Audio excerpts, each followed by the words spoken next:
ഒടുവിലായി എന്റെ സഹോദരങ്ങളോട് ഒറ്റ വാക്ക് പറയാനുള്ളത്, ഇദാ ജാഅ നസ്റുല്ലാഹി വൽ ഫത്ഹു വറഅയ്ത അന്നാസ യദ്ഖുലൂന ഫീ ദീനില്ലാഹി അഫ്വാജാ ഫസബ്ബിഹ് ബിഹംദി റബ്ബിക വസ്തഗ്ഫിർഹു ഇന്നഹു കാന തവ്വാബാ.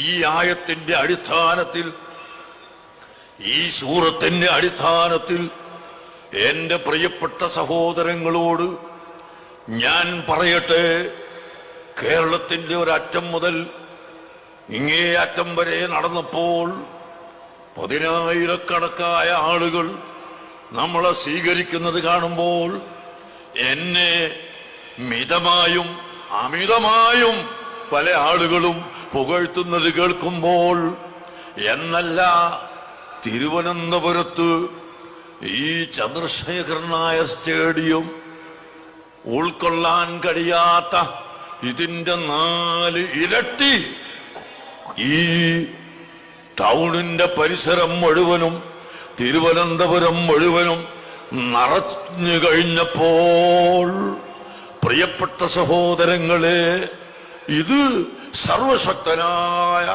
അല്ലാഹുവിന്റെ തൗഫീഖ് മാത്രമാണ്, അവന്റെ സഹായം മാത്രമാണ് എന്ന് നമ്മളെല്ലാവരും കരുതണം. ഒരു അണുവളവ് അഹങ്കാരവും ധിക്കാരവും മക്കളെ നിങ്ങളെ കൽബിൽ വന്നു പോകരുത് കേട്ടോ.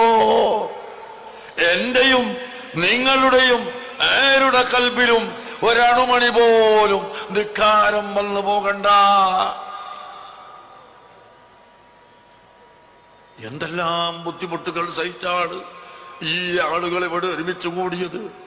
വഴിമധ്യേ വെച്ച് ബസ്സിന് അടിച്ചവരും, ബസ്സിന് കുത്തിയവരും, കാറ്റൊഴിക്കാൻ ശ്രമിച്ചവരും, അതുപോലെ മറ്റ് അക്രമങ്ങൾ ചെയ്യാൻ മുതിർന്നവരുമൊക്കെ ഉണ്ടായി.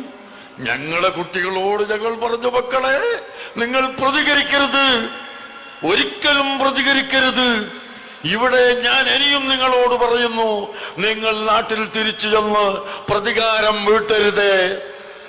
ഇൻഷാ അല്ലാഹ് അതിനെല്ലാം സ്വയം പ്രതികാരവും പരിഹാരവും അല്ലാഹു തആല ഉണ്ടാക്കി തരിക തന്നെ ചെയ്യും. നിങ്ങൾക്ക് സംശയം വേണ്ട. നിങ്ങളെ ഈമാനോടുകൂടി, നിങ്ങളെ യഖീനോടുകൂടി നിങ്ങൾ ആത്മാർത്ഥമായി പ്രവർത്തിക്കുമ്പോൾ അല്ലാഹുവിന്റെ സഹായമുണ്ടാകും. ഇദാ ജാഅ നസ്റുല്ലാഹി വൽ ഫത്ഹു, അല്ലാഹു തആല ഖുർആനിൽ നമ്മളെ പഠിപ്പിക്കുന്നു, അല്ലാഹുവിന്റെ സഹായവും അല്ലാഹുവിന്റെ ഭാഗത്ത്